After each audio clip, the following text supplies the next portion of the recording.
ইন্নামা আনা বাশারুম মিসলুকুম, আমি তোমাদের মতো মানুষ। এই কথার ব্যাখ্যা দরকার, তা না হলে আন্দাজে দেখবেন এই যে কথা বললাম যদি ব্যাখ্যা না দেওয়া হয় তাহলে কেউ কেউ আগামী কাল থেকে ওয়াজ করা শুরু করবেন এই সাইদি আসছিল আসে বলে গেছে নবী নাকি আমাদের মতো সাধারণ মানুষ, আর লোকেরা কবে নাউজুবিল্লাহ কইলুক।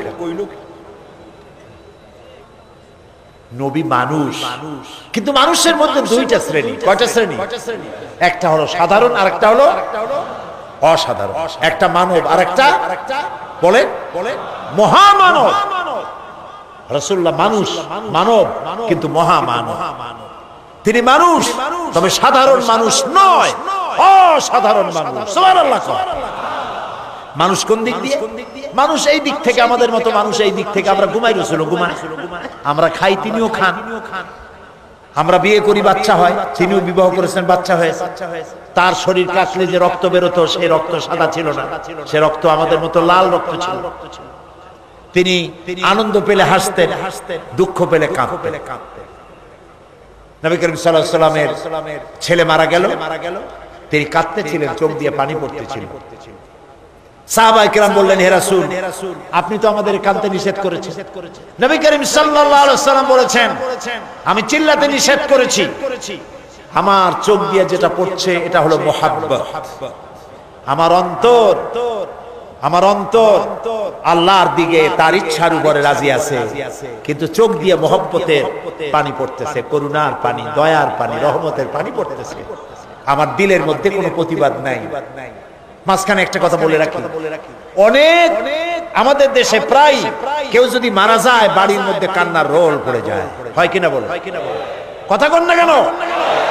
কান্নার রোল পড়ে যায়। আবার মেয়ে লোকেরা চট্টগ্রামে কি করে জানি না, বরিশাল বিভিন্ন জায়গায় মেয়ে লোকেরা যখন কান্দে তখন সুর করে কান্দে।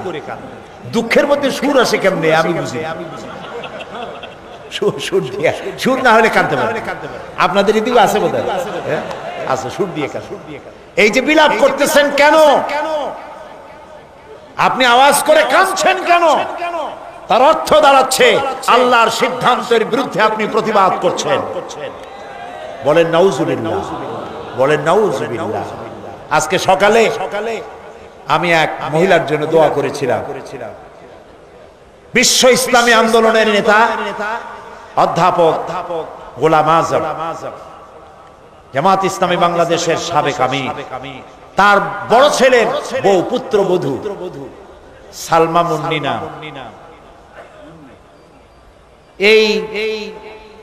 তার এই পুত্রবধূ আমাকেও শ্বশুরের মতো ভক্তি করেছে, মহব্বত করেছে। দীর্ঘদিন রোগ ভোগের পরে মারা গেলেন কদিন আগে। আল্লাহ যেন তাকে জান্নাতুল ফেরদাউসের মেহমান বানায় দেন। কথাটা আনলাম এই কারণে, তার ছোট্ট মেয়ে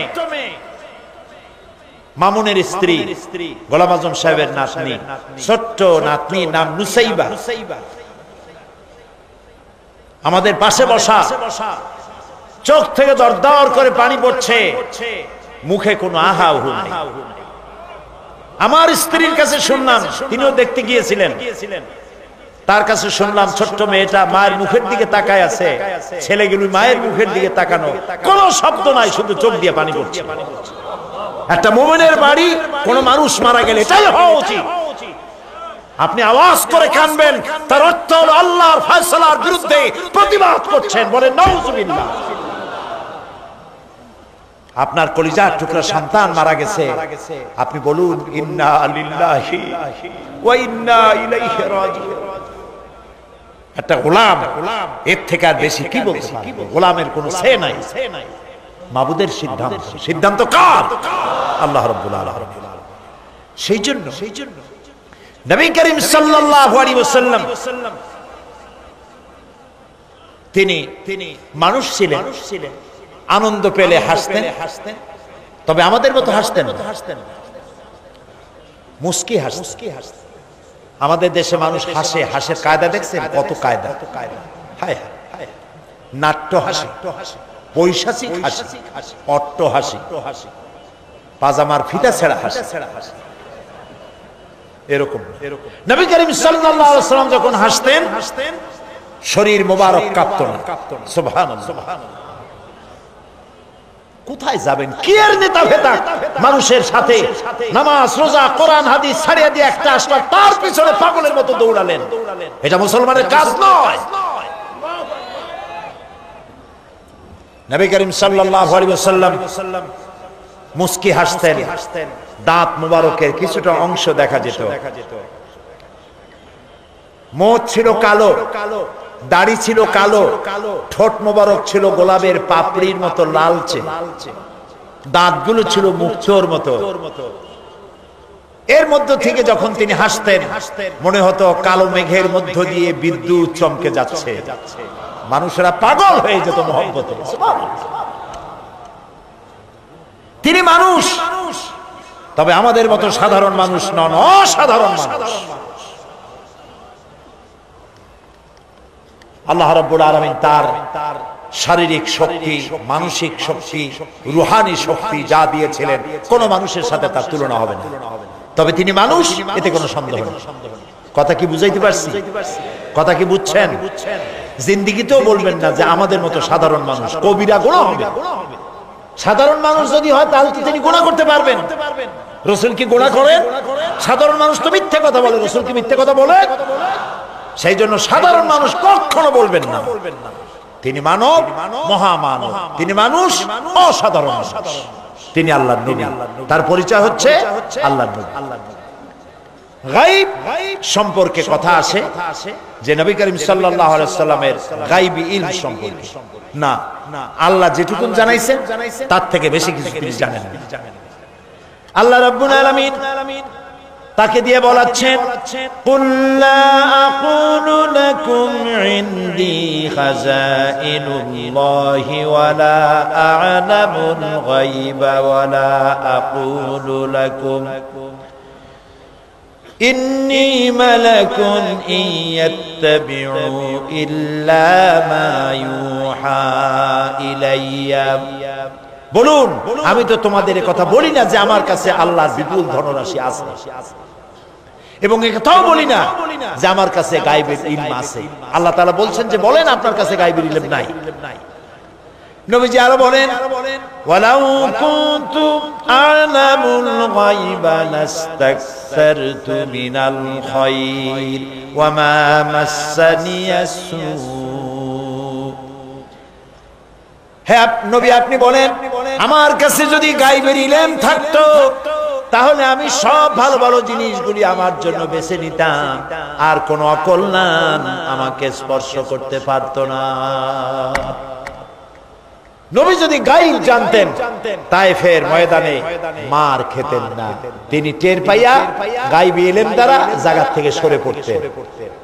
ওহদের ময়দানে গায়েব যদি তিনি জানতেন তাহলে ওহদে দান্দার মোবারক শহীদ হওয়ার আগে নিজে সরতেন, হামজা রাদিয়াল্লাহু তাআলা আনহুকে সরাই দিতেন। এগুলো ঠিক কি? ইহুদি কর্তৃক একটি ছাগলকে বিষপান করায়া বড় বানাইছিল, সেই বিষাক্ত গোশত রাসূলকে খাওয়ানো হয়েছিল। তিনি যদি গায়েব জানতেন তাহলে এটা খাইতেন না এবং মৃত্যুর সময় যন্ত্রণাও উঠত না, কষ্ট পেতেন। হযরত আয়েশা রাদিয়াল্লাহু তাআলা আনহার ব্যাপারে ইফকের ঘটনায় তিনি যদি গায়েব জানতেন তাহলে মাসাদিক কাল পর্যন্ত ওহীর অপেক্ষায় বসে থাকতে হতো না, নিজের প্রিয়তমা স্ত্রীকে ঘরে ফিরে আনতে পারতেন। এ ধরনের অসংখ্য ঘটনা আছে যার দ্বারা বোঝা যাচ্ছে যে তার কাছে গায়বের ইলম নাই, অতটা আছে যতটা আল্লাহ জানিয়েছেন। গায়ব কেবলমাত্র কার কাছে? ওয়া ইনদাহু মাফাতিহুল গায়ব লা ইয়ালামুহা ইল্লা হুয়া। একমাত্র আল্লাহর কাছেই গায়বের ইলম আছে এবং এই গায়বের ইলমের চাবিকাঠি কেবল আল্লাহর কাছে, আর কারো কাছে নাই। একেবারে পরিষ্কার কথা। সুতরাং গায়বের ইলমের ব্যাপারেও আমাদেরকে বিশ্বাস করতে হবে নবী ততটা জানেন যতটা তাকে আল্লাহ জানানো জরুরত করেছে। প্রিয় ভাই সব, নবীর প্রতি ঈমান আনার অর্থই হলো নবী করিম সাল্লাল্লাহু আলাইহি ওয়াসাল্লাম তিনি যেভাবে জীবন পরিচালনা করেছেন, রাষ্ট্র পরিচালনা করেছেন, ওইভাবে আমাদের জীবন, আমাদের রাষ্ট্র, আমাদের স্বভাব, আমাদের সমাজকে ওই আদলে পরিচালনা করতে পারলেই নবীর প্রতি ঈমান আনা হবে। এই নবীর প্রতি ঈমান রাষ্ট্রীয়ভাবে, সামাজিকভাবে, আন্তর্জাতিকভাবে কিভাবে আমাদের পালন করতে হবে সেই কথাগুলি বলবো আপনাদের সামনে আগামীকাল ইনশাআল্লাহ। সবাই বলি ইনশাআল্লাহ। এখন মোনাজাত হবে।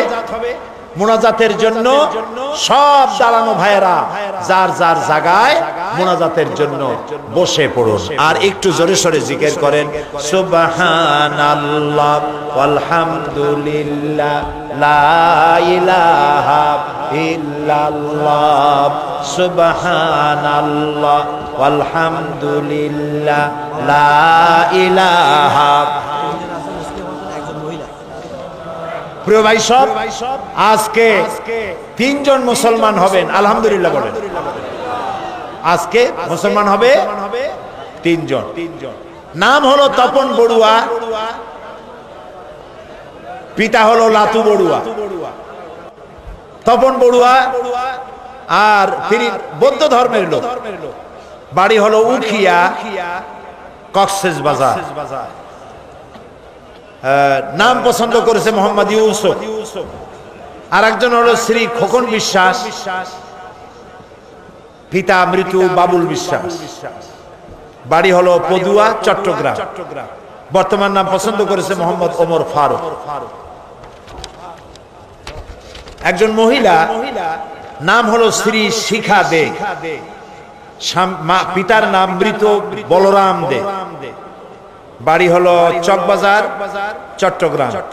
বর্তমান নাম পছন্দ করেছে মোসাম্মদ কুলসুম বেগম। আরো কাছে লা ইলাহা ইল্লাল্লাহু মুহাম্মাদুর রাসূলুল্লাহ। আল্লাহ ছাড়া, জোরে বলো, আল্লাহ ছাড়া কোন উপাস্য নাই, মাবুদ নাই। মুহাম্মদ সাল্লাল্লাহু আলাইহি ওয়াসাল্লাম আল্লাহর প্রেরিত রাসূল।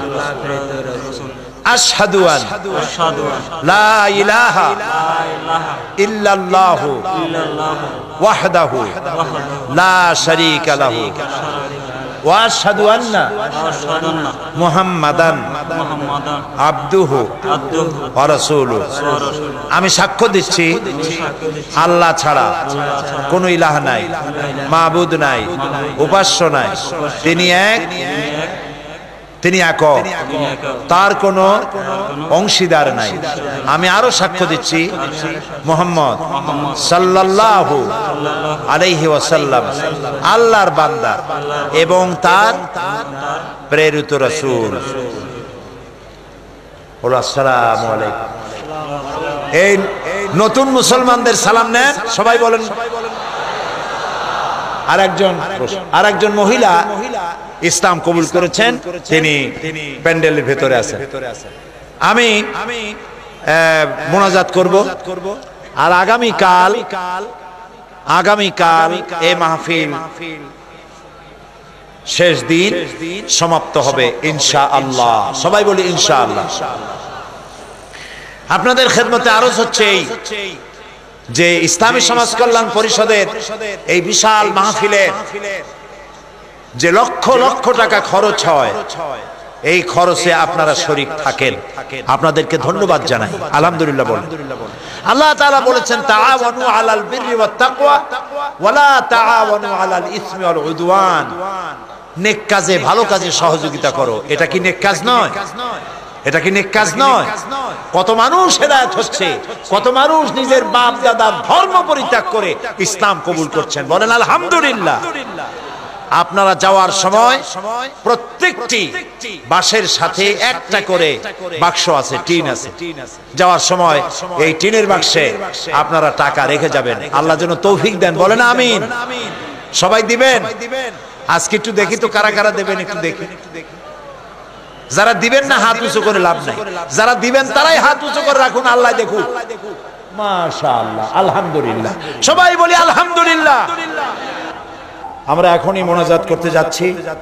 আর এত বড় বিশাল জামাত আমরা কোন মসজিদে তো পাবোই না, মোটেই স্বাভাবিক না এরকম লক্ষাধিক মানুষ কোন মসজিদে ধরার কোনো প্রশ্ন ওঠে না।